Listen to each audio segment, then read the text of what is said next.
But finally, there is the task of personal and communal healing. Because the fact is that most of us, if not all of us, I keep expecting, maybe, I'll leave it open that we'll run into some individuated person sometime. But I'll say, most of us have had a lot of trouble with this. And so we need this side of the psyche to get to where it really is concerned about healing persons, healing communities, healing the planetary community. In this final lecture about the magician archetype and its influence on the masculine psyche, Dr. Robert Moore focuses on the ability of the magician to access your wisdom and insight. He also explores how the power of the magician archetype can be used to steward your energy for the benefit of yourself and others through the integration of intellect, intuition, leading to a sense of personal mastery and transformation. Join us as Dr. Robert Moore goes deep into the structures of masculine psychology, revealing the positive and negative sides of the magician within each and every man. Okay, let me review a little bit with you.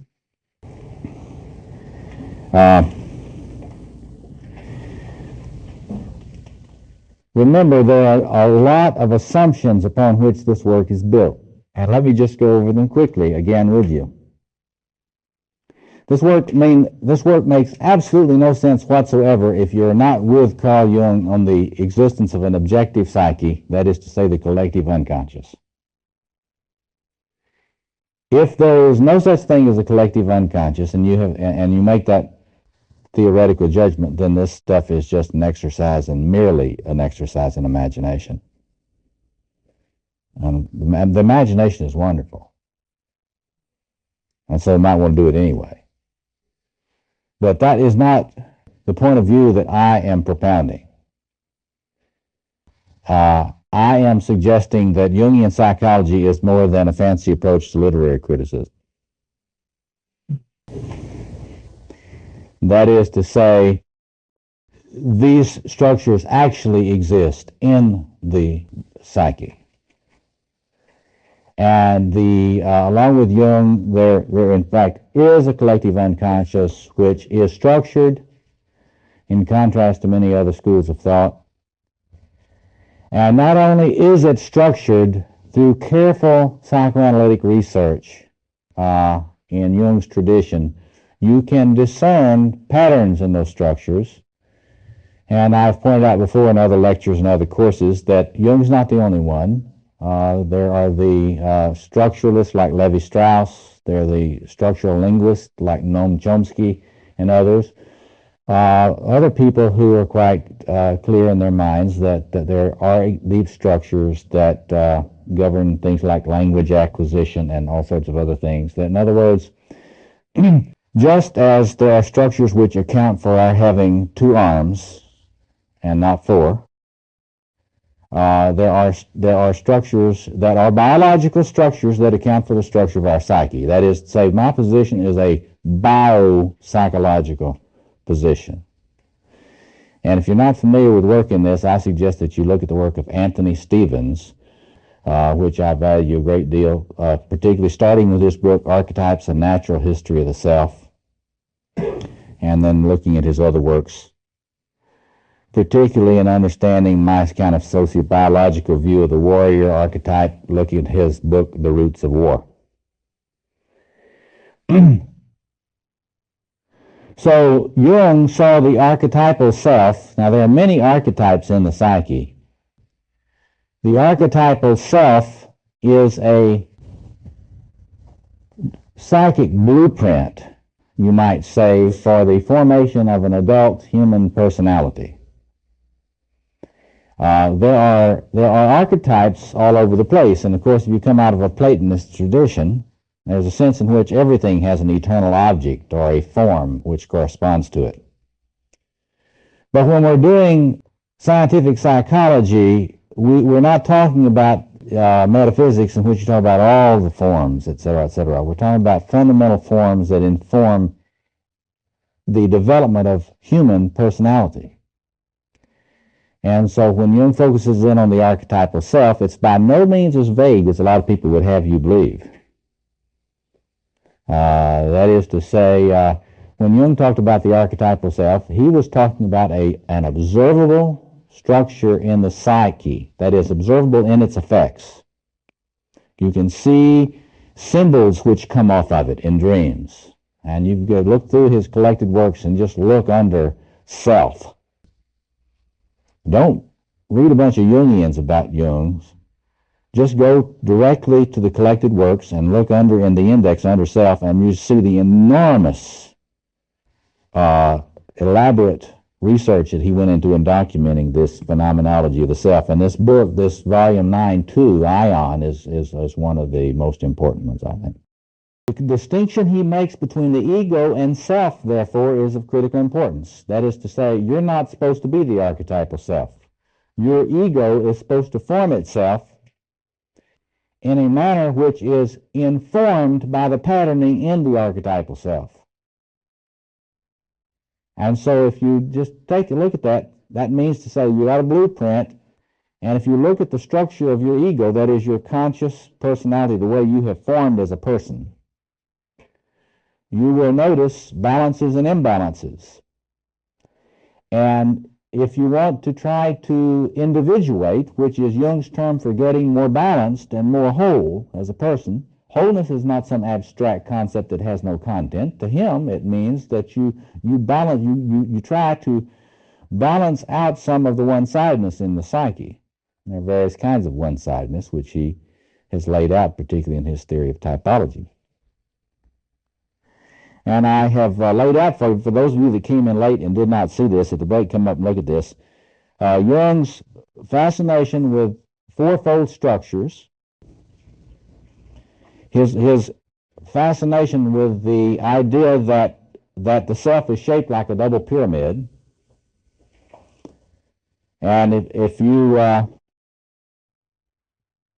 had two of these crystal pyramids and you put them end to end like this, you would have what I would consider to be a wonderful representation of the human self, with one of the pyramids being feminine and one of the pyramids being masculine. And right now I'm working on a book on the structure of the self, which will elaborate that sort of thing a lot. We're just talking about the masculine self, though. If you look at Jung's writing on this, though, he was fascinated by quaternios. He did not come to conclusions other than in his typology about what four sides of a quaternio were. He came down with this four functions in the psyche. I think that the problems that people have had with typology and trying to get a clear sense of the different types and where they overlap and where they don't, I think probably the problem in that is because the four types, as we've got them traditionally, do not really correspond to the four structures in the psyche. I'm working now and trying to work with some research psychologists on working on a test which would test in a similar way to typology test for these different qualities present in these four archetypal structures that we've been talking about in this series of lectures and tapes. So my work has been, as I understand it, to have decoded what the quaternio is. What are the four aspects of the quaternio? And again, it's my suggestion that these are not just four arbitrarily chosen aspects of the quaternio, that if you look in different cultures, cross-culturally, which is the way you study collective unconscious, you find these four structures, and if you look carefully, they explain the oppositions which Jung saw in Freud's work and the oppositions which he saw in Adler's work, and that it grounds it solidly in the structure of the self and not in typology of perception. So I was recently asked by a men's magazine what masculine initiation is, and I said, based on this, there are four powers in the psyche, both of males and females, corresponding to these things, and there are 4 initiations. Well, I wanted to read you a quote from William Blake on this business. You know, the artists are usually ahead of the scientists on a lot of things. Listen to this quote from the beginning of Blake's 4 Zoas. William Blake. 4 mighty ones are in every man, a perfect unity. A perfect unity cannot exist but from the universal brotherhood of Eden, the universal man to whom be glory evermore. Amen. That's a way of speaking about the way the balance of these aspects in the psyche exist in the archetypal self. That's Eden, so to speak, in the other world of the unconscious. They don't exist in that balance out here where we are. Right. And I have said that from my point of view, you can talk about the way in which initiation tradition has been talked about in 7 stages, and you can understand it like I've put it up here. There are these 4 powers. The first initiation would be to realize this power exists in you, whether you've made any contact with this power or energy or form of, I like to think about it as a form of libido. In psychoanalysis, it's permitted to talk about different forms of libido. A lot of different schools of thought do that. So I would say you can think about these as 4 different kinds of libido. Understanding that Jung viewed that at the root of all libido is one common psychic energy. I think that's right, but mediated through different structures, they take on different aspects, and in human experience, they do not feel the same way at all. So in other words, realizing that this particular power or form of libido exists in you. Making contact with it is the second, but usually you make contact with this libido in somebody else first. It's not always. Some of you have good contact with all 4 of these forms of libido in your personality. If you had good parenting, probably, if you had empathic, adequate self-object relationships, you probably have connected with those. But a lot of the time you connected with it first and another. And so one of the things, remember, and those of you that have been with me throughout this whole series of lectures and courses, one of the primary ways of accessing a power, any power, not just the magician power, is to admire it in somebody else, consciously to admire it in somebody else. So in other words, it's not enough just to have a projection of your energy on that person. That will not help you. Just an unconscious projection will not help you.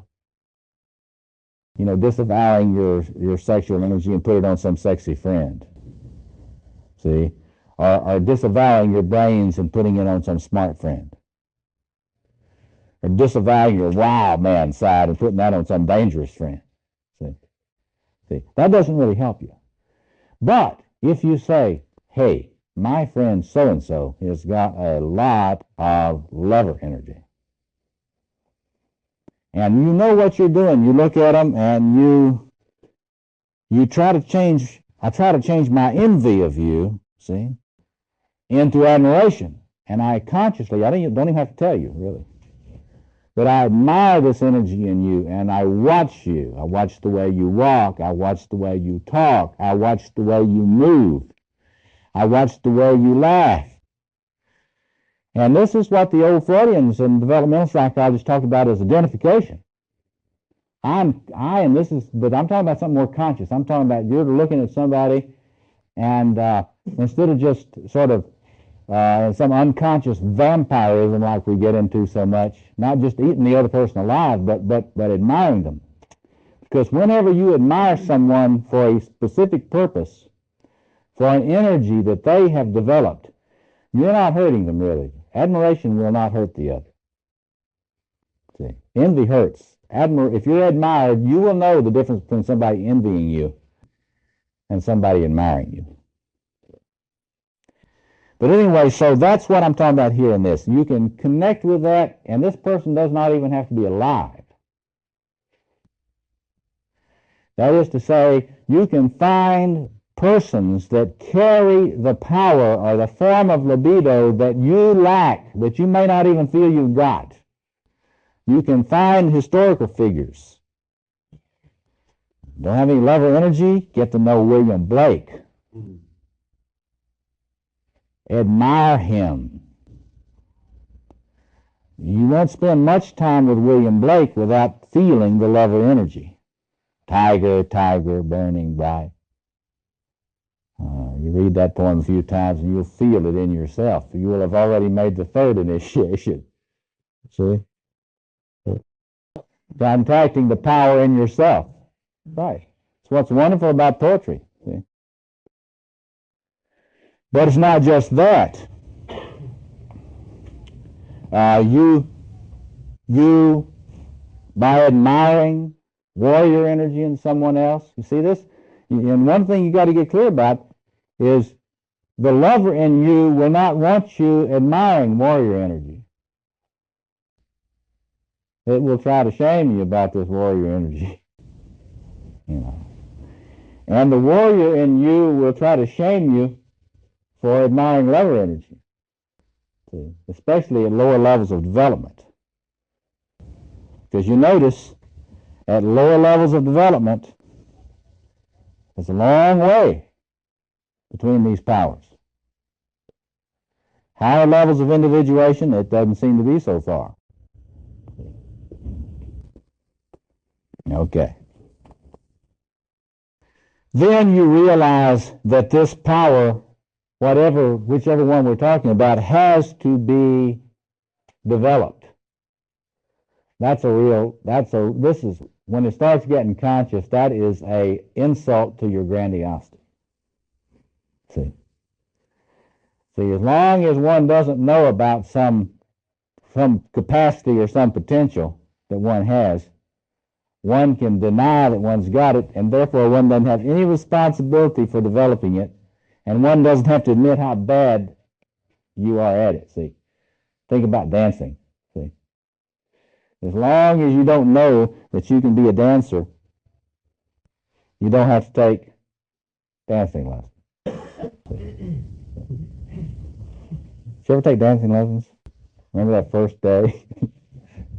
That's what we're talking about here. Conscious incompetence. See?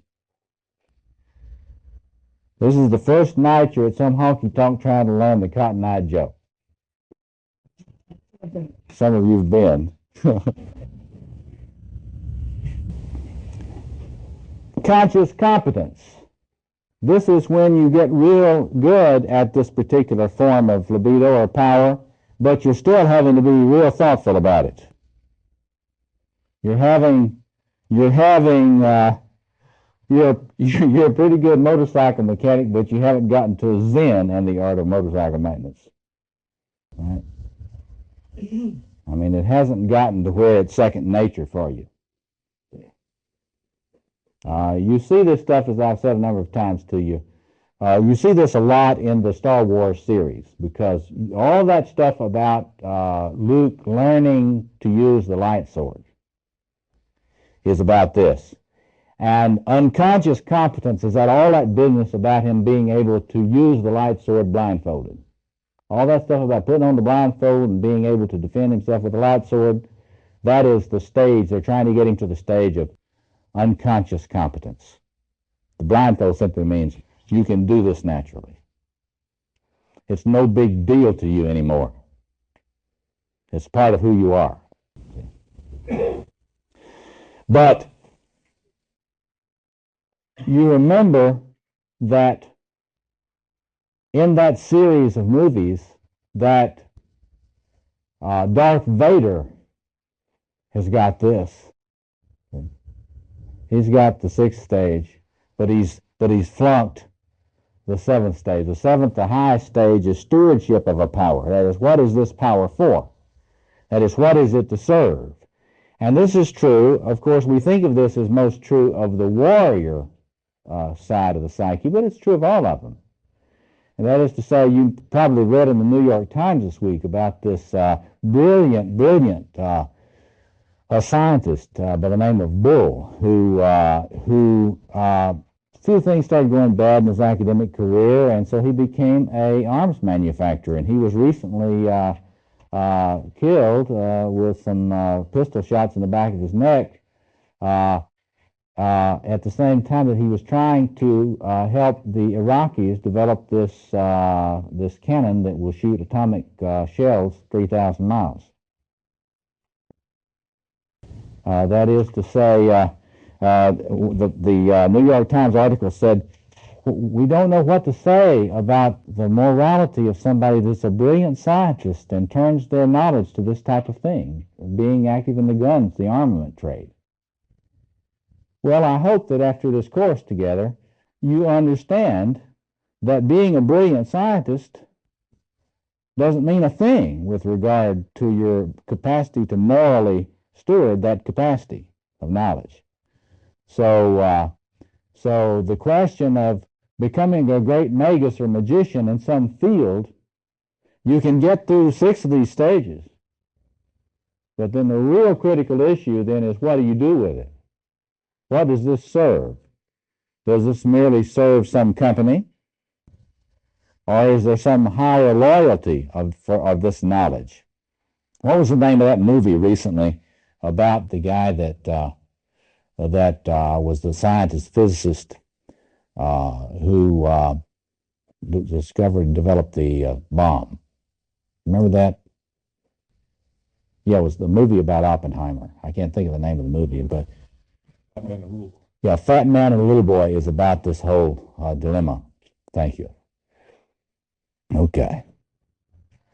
So we talked about the different things that a magician initiation will help you to do. Disenchantment, that's the bullshit indicator. Discernment, the capacity to recognize evil and to have some understanding of the way that the destructive dynamics are operating in a situation. We talked about the capacity to have the keys to the kingdom, that is to say, to recognize the different aspects of psychic geography, the different planes of the self where you can live. When you're in these different spaces, how do you know you're in those spaces? How do you know somebody else is in those spaces? See? But there's not enough just to know those spaces. You need to have the keys to them. The magician has to have the keys to them. The magician has to then be able to serve as a ritual guide for persons. And this is speaking normally, too, in terms of normal development, not just healing. That is to say, how do you help people access these different spaces if they feel that they're locked out of some space? So the ritual guide aspect is simply that person who can introduce a man or correlate a woman into these different spaces. But finally, there is the task of personal and communal healing.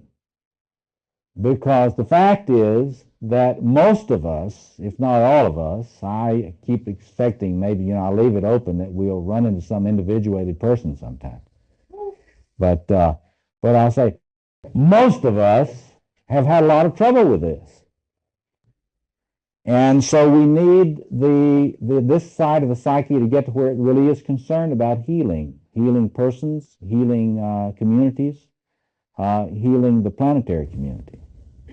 So that's what we've talked about as the task. Now, what about resourcing that?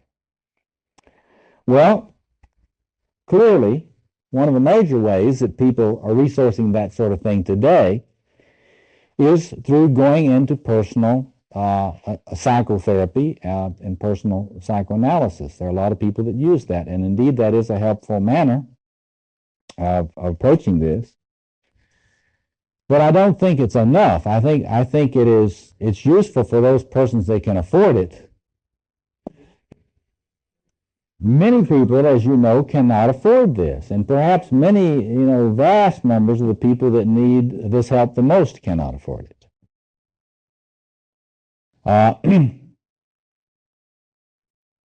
So it's a good thing that there are many other ways of accessing this magician energy. Just for example,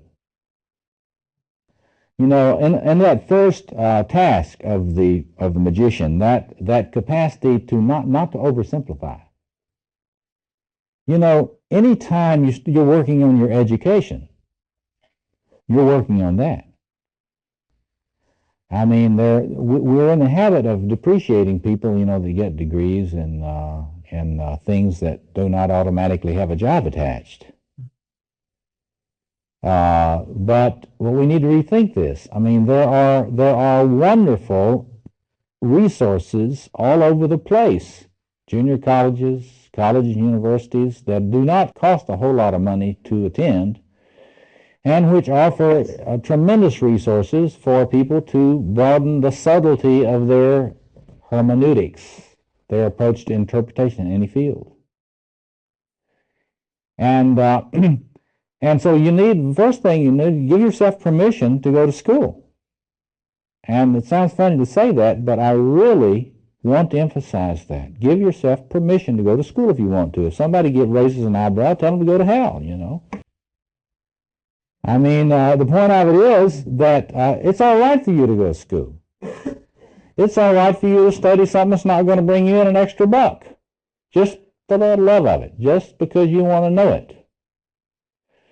You know, I'm probably going to have to wait till my next incarnation to get to study a lot of the things that I would love to have time to study. Like it took me until now to get really excited about physics. You know? To really get excited about mathematics.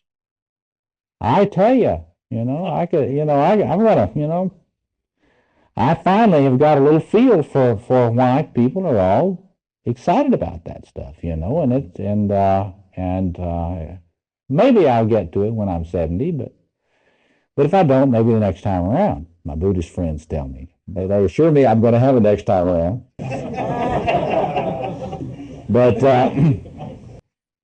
But anyway, I'm really serious about that, and there are a lot of people, because they have been wounded in this side of the psyche, they don't really think that school or college is for them. And because they've been told they're stupid all their life. A lot of folks, for example, that have been sort of told they're dyslexic aren't. And they never got any kind of sensitive empathic mirroring of their intellectual interest, and so everybody decided they were, you know, defective intellectually. A lot of the time that's not the case. So in any case, it is important to give yourself permission about continuing your studies. One of the things, in particular on this type of thing we're working on here, many people are not aware that in the last like 30 years, there has developed throughout the United States and in many places throughout the world, they've developed a wonderful bevy of outstanding departments of religious studies which have comparative mythological studies in them. And this is all over the place. I mean, in places you would not believe. They have outstanding, you know, Tuscaloosa, Alabama, University of Alabama. What do they got? One of the most outstanding religious studies programs in the world. If you think they got it in Tuscaloosa, friends, they got it lots of places. See?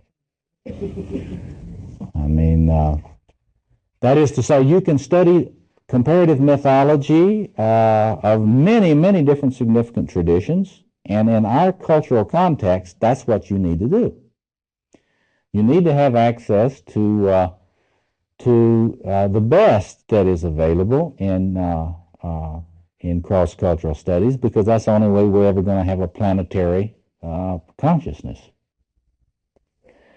For example, I'll do a little commercial here for one of our competitors in the city here. Oasis is having a wonderful program on the tradition of Joseph Campbell, which is coming up this summer, which will have Wendy Doniger O'Flaherty from the University of Chicago and Michael Mead and others doing work on the tradition of Campbell and comparative mythology. All sorts of resources exist on this, and you need to give yourself permission to use them. The important thing there is, see, a lot of people who have been damaged and wounded in this magician side of the self quickly want to find somebody that's got simple, easy answers to all this magician business. And of course, there are untold numbers of gurus out there who are going to come up to you and tell you that they have been initiated by X tradition of Y religion or culture. You know, well, I am a 32nd degree Apache medicine man, and you're just a 7th degree Hopi medicine man. So forget it. They should all, follow me, You get more and more of this stuff now. What we've got to do is, by introducing people to comparative studies of these different traditions, help everyone to realize that we don't need 32nd degree X, Y, or Z anymore. That is something that was very appropriate for the tribal world. What we need to do is to learn to steward all these tribal testaments for a planetary human community. And so when people trot out their tribal answer to the planetary problems, we need to have a perspective which can appreciate their tradition and their offering and receive their offering without getting caught in that tribal trap. See? And this is the great gift of Joseph Campbell, which gets me to Joseph Campbell's work. So if you can't go to school, see, and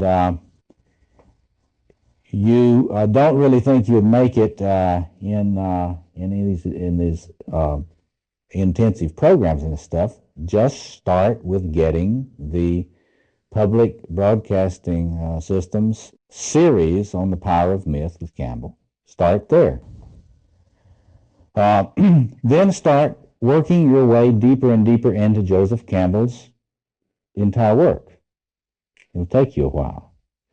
But by the time you've worked yourself through the Mask of God, the 4 volumes Mask of God, and the Hero with 1,000 Faces, and the Power of Myth, and the Transformations of Myth Through Time, and then his book on the Wild Gander, which is a really wonderful set of essays about all this stuff, you will have a good cross-cultural sense of things. And it will be a lot harder to draw you into some narrow tribal trap. So that in itself will keep you busy for a while on working on this magician thing. And that is, I can't overestimate. See, the reason I think that Campbell's work has made such an enormous impact is because people have intuited that they need this kind of global, planetary, human perspective on our teaching stories. So this is something that's not, this may sound, to those of you that have not been involved in men's groups before, it may sound like an awfully ambitious undertaking, but actually many, many men throughout the country are doing this. It's a very widespread and growing thing, and I mean men that don't consider themselves great scholars, but who are taking responsibility for the stewardship of the human stories. And this is a big part of the coming agenda for men, once again, to become stewards of the human stories, and to have this kind of loving attitude toward them that Campbell had. Now, there's some other people that I would recommend that you study. Get this on your reading list, the BID, the Before I Die list.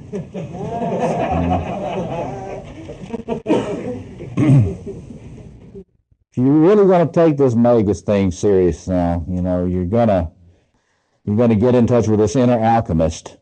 Let's just go whole hog here. buy you the whole collected works of Carl Jung, and don't get it in paperback. Sell those paperback copies that you've got, get rid of them, get them in hardback. That'll say to yourself, you're taking yourself seriously as a magus. You get that collected works of Jung, you put them on your shelf. Every time you look at that, you're going to say, I take myself seriously enough as a magician to buy these books. By God, I must be serious about this. I'm not kidding you. That will do something for your self-esteem in this sector. It will do it. Listen, that's the way that you got to study the self-object field experience that the self-psychologists have taught us about. If you surround yourselves with things that reflect the self that you intend to be, it strengthens you. See? This is why people have libraries that they have not read. Anybody here like that? See? It's okay for you to have books that you have not read. Because when you collect that library like that, you're saying something about what you want to develop in yourself in this sector. So go ahead and do it shamelessly. Okay? All right. Now, I'm not through, though. There's this guy by the name of Mircea Eliade, Eliade. And he's the great cataloger of the religious traditions of the world, and has written an extensive amount on mythology as well. And so you want to become familiar with Eliade's work, starting with the sacred and the profane, cosmos and history, rites and symbols of initiation, and then go after that, because it's a large corpus. The interesting thing about it is, if you take Jung, you take Eliade, you take Campbell, and you immerse yourself in their work, you will have the fundamental kind of grounding in a myth and psychology you need for this kind of cross-cultural human vision. They all had that interest. Eliade talked about the new humanism. Most people haven't the slightest idea what he meant by that. What he meant by it was a new kind of attitude on human beings who could value these traditions. It was very similar in some ways, though he had a different attitude in a lot of ways from Campbell. They had a similar agenda for people's appreciations.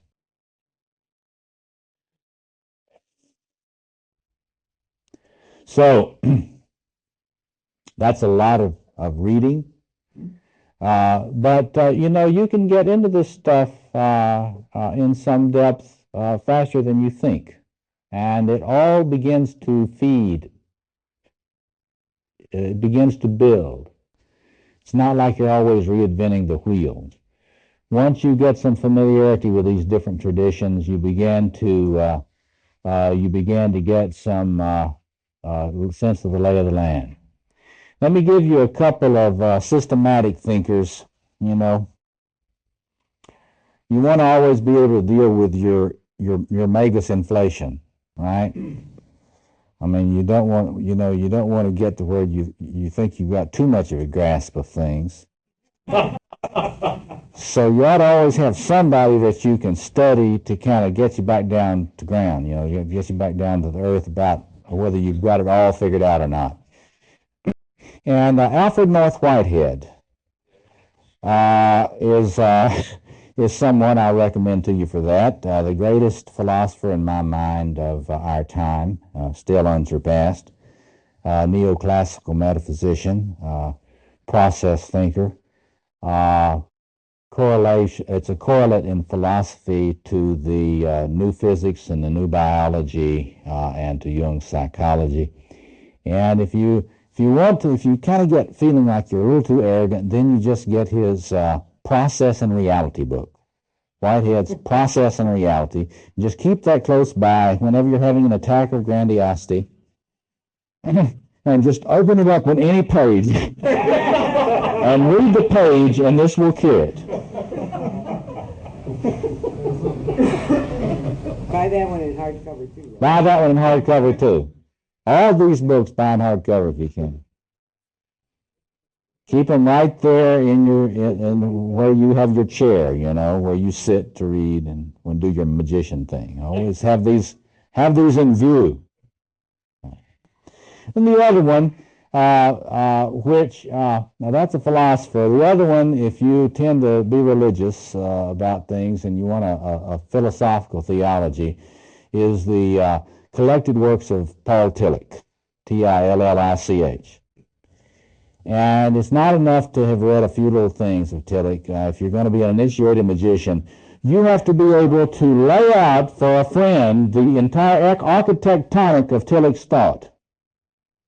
Now, if you can lay out the architectonic, you're an initiated magus in the philosophical theology area. If you cannot do anything except just kind of talk about the courage to be or the dynamics of faith or something, then you still got some apprenticeship to do. But that's the same type of thing, see. In terms of this dealing with one's grandiosity, you see, I have a colleague at my school where I teach, Wydick Schrader, that's a man that's so brilliant that most of us, if we kind of plugged into his brain, ours would fry, And it's a wonderful thing to co-teach seminars with him because it's an awful experience for my grandiosity. But it's a part of my spirituality. I hope Wydick hears this sometimes. But anyway, I'm serious. It is good to choose some thinkers who are systematic thinkers whose thought has an architectonic. It's like a mental cathedral. And it's as subtle and complicated as Chartres Cathedral is architecturally. And if you just choose, you don't have to have a one. If you choose one, then you can get inside that and you can feel what it's like to get inside that kind of thing. And then you have a little sense about what a mathematician's mind functions like. See? Whitehead was a mathematician before he was a philosopher. See? So anyway, you can work on your magician by doing a lot of study and reading. And it really works because, contrary to a lot of folks, that stuff will open out horizons for you. And it will introduce you to new worlds. And there's no question that this Bloom book, The Closing of the American Mind, is touching some sore spots in our educational system and in this whole area that we're talking about. One other thinker, and then I want to turn to active imagination as a technique. The work of Victor Turner, the late cultural anthropologist, is a very important one for any work in this because of the way in which he took ritual so very seriously, and ritualization and ritual process. Started with his book, The Ritual Process, and then get that anthology about him called At the Edge of the Bush, which was edited by his wife, Edith. It's wonderful material, and if you put that together with these other thinkers, you've got rich resources for studies of ritual, the ritual dimensions of all this.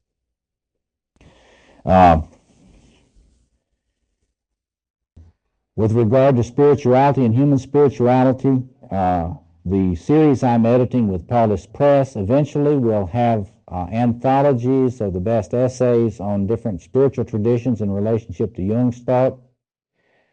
The series of volumes that Douglas Gillette and I are doing on these archetypal structures will be coming out, and they can help get you a little mapping of some of these areas. So let me just stop there. Are there any questions about any of these resources that I've mentioned for studies?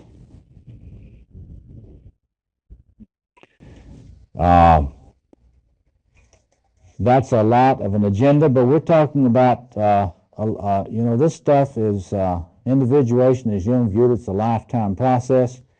He modeled it. You know, he was still working on writing and studying all this stuff when he died. See? So that's an important entree in itself. But in addition to admiring people, your heroes and heroines of the magician energy, and doing all this this kind of systematic study to give you entree into all these different horizons, it's very important to go inward and actually connect with this inner magician figure yourself. And the mode of doing that is chiefly, in my mind, active imagination. As I've told you, this is true, I believe, for all of these particular figures in the psyche. There are a lot of Jungians that do active imagination. Most of them will do it with dream images, and that is useful and very helpful. But get Robert Johnson's simple and helpful little book called Inner Work. If you haven't got Inner Work by Robert Johnson, get that. Particularly look at the little section on how to do active imagination. And then start working on developing a relationship with the inner wise man, the inner shaman, in active imagination dialogues. There are many ways to do this. You can write journal dialogues with this person and keep it in a journal. Actually, if you haven't been to one of these journal workshops, that's an excellent kind of technique to use in working on your magician. Prograph journaling workshops. There are a number of them that are held in the city here regularly. And they give you a medium by which you can structure these dialogues and to get in the habit of journaling, which is an important medium to this. As a part of that journaling, you can journal with your inner guru, your inner shaman, your inner magician. And the important thing to get at this is not like Earth Day, you know, Shaman Day, Magician Day, This is something that needs to be done as a part of your ongoing ritual process of your spirituality, your spiritual practice, your psychological practice. Yes. Oh, I thought you had your hand. In other words, it's useful to follow Jean Boland's suggestions and the way she talks about going around and talking to different goddesses, having roundtable discussions with the goddesses, having roundtable discussions with the gods within. It's useful to do that with all of these archetypal figures, I think, on a regular basis, and do it regularly enough so that it's not such an extraordinary thing that you have to be spooked about it. I mean, you ought to be able to have a conversation with your inner magician while sitting in some greasy spoon, the Belden Deli, or some such place, or driving down the drive. I mean, this should not be such a mystified thing that it's out of reach for you. It should be something that you can have conversations with on a regular and ongoing basis. Jung himself did this. If you're not familiar with his memories, dreams, and reflections, then you should read his own autobiographical reflections where he talks about his own practice of this type of thing, and the way in which he dialogued with his own inner wise man on a regular basis throughout most of his life. So the important thing to do is to access this figure and to form an inner relationship. Now, why is that important? Well, because it's like the other aspects. If you don't get that magician transference inside, you're going to either be cut off from it and have it under a repression barrier, or horizontal split, we call it in analysis. You won't even know it's there. Or you're going to be projecting that on somebody else, your therapist. and you're going to have, for 10 years, you're going to have this real smart therapist, and you're going to be the stupid analyst, right? And you're going to keep going, and you're going, year after year, you keep going. They're still just as smart as they were, and you're still just as dumb as you were, see? And if your therapist does not understand that image, that imago of the magician needs to be off of them and inside you, then they have no way of resolving this magician, what I call a magus transference. I call that an idealizing magician transference. I really believe that happens a lot in therapy. And you get this book by Adolf Guggenbill Craig. I can't spell it, but that's his name. Adolf Guggenbill Craig, called Power in the Helping Professions.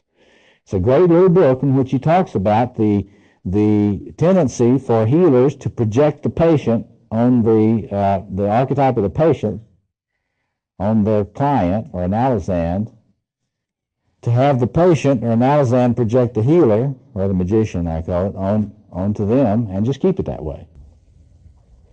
See? And he points out the importance of getting past that archetypal split. So if you do active imagination, and you do it regularly, and you're conscious about this, you will be constantly in the process of taking this thing off of the people out there and putting it inside where it belongs. And you will feel empowered. You will feel stronger. You will be amazed, as some of you will be tonight, how much that person knows about you.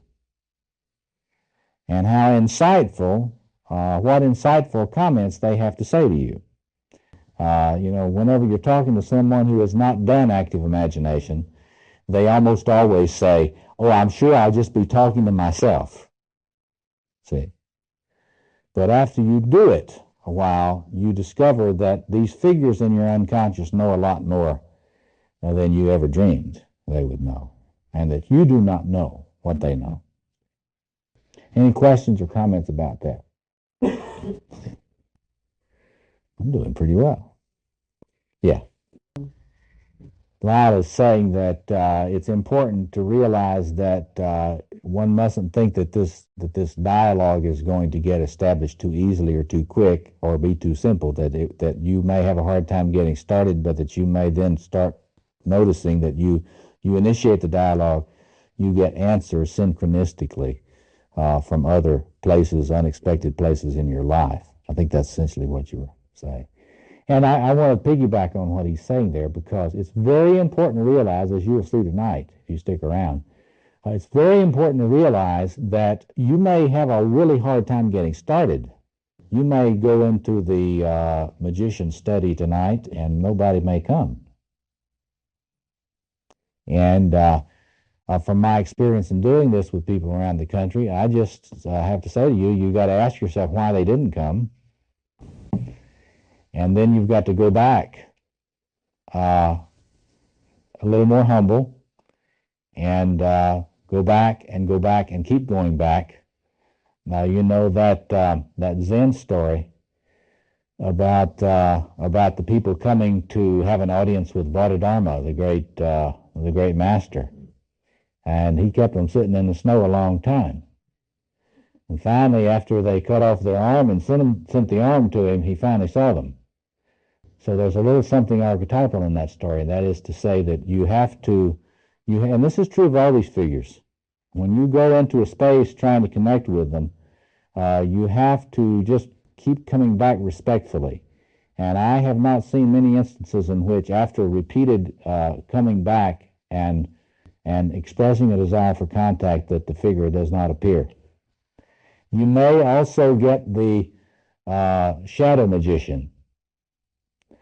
You've seen a lot of these in the fantasy literature. A lot of science fiction and fantasy literature, you see these images. But if you do, it's the important thing to do when you're working with these archetypal patterns. Don't complain if you get the shadow magician. Just talk to the shadow magician. Ask them where you've experienced them in the outer world. Ask them how you manifest them in your life right now.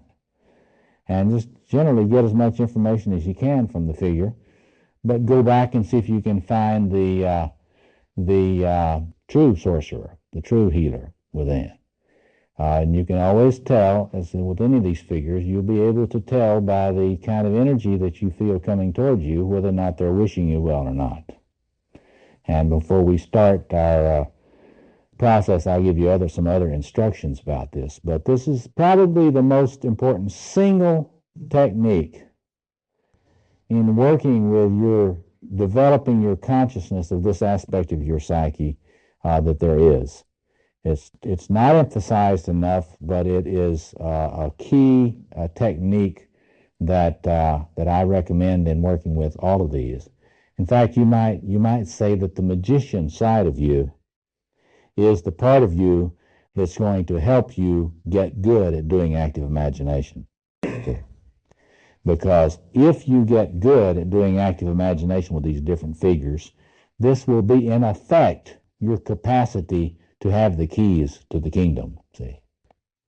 Because you can move into these spaces, you can do your dialogue and do your listening, and then come back at will.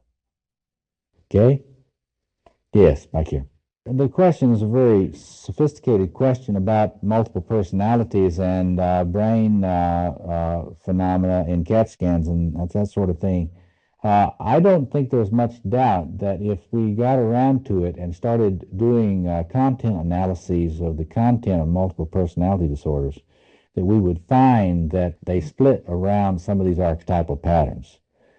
And that if that is the case, then there's a sense in which if one is locked in any of these patterns, you will have some kind of particular kind of patterning coming out of that.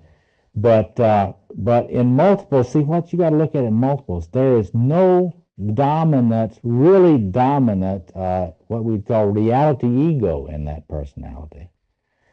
So there's not very much integration. This is the personality that's very dominated by chaotic elements. A lot of splitting in that personality. And so from the point of view of the total psyche, what I always think about that is that the king and queen connection is extremely weak in that psyche. See, there's where the greatest difficulty is. But you can look at the magician problem. Tremendous magician problem in a multiple personality, because a lot of those parts of those splinter personalities don't know about the existence of the others. So there's massive denial on the part of the subpersonalities of the other personalities. Often you'll find some of the subpersonalities, or what they call alters, which do know about the others, or know about some of the others.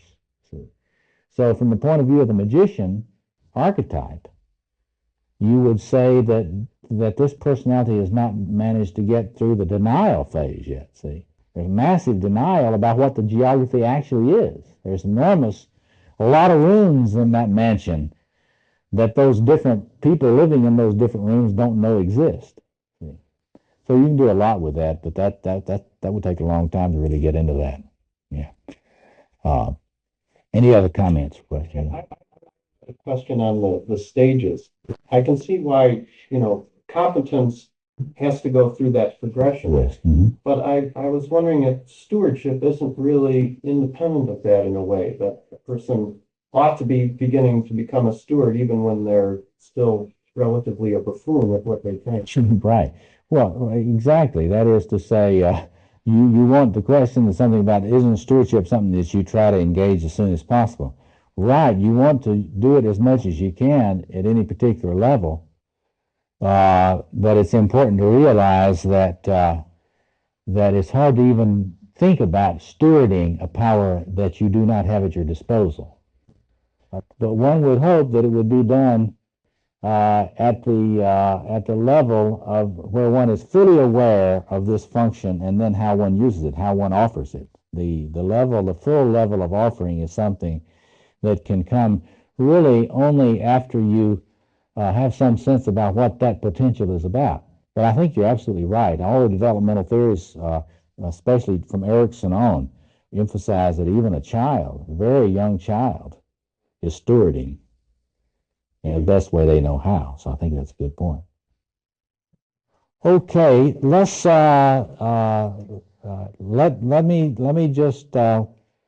we're at our break time. Let me thank you, all of you, for coming and being with us during this series. And if you didn't get to catch the other series, they're all available now through the Jung Institute on tape. And they try to build on each other. And so I think you'll find an interlocking system of reflection. And you will have an opportunity to read this stuff soon. It's been a pleasure for me. Those of you that have to leave, thank you for coming. It's been a joy for me to work with you in these 4 weeks. Thanks a lot. Would you like to know if you embody the magician in his fullness? Or if you are under the influence of the shadow magician? You can do an assessment that will give you an indication of where you're putting your masculine energy in each of the 4 archetypes. Just by getting some personal insight and raising your self-awareness of where your strengths and weaknesses are, you'll be taking a step in the right direction of your own personal development as a mature, balanced man. Take the test for free at masculinetest.com.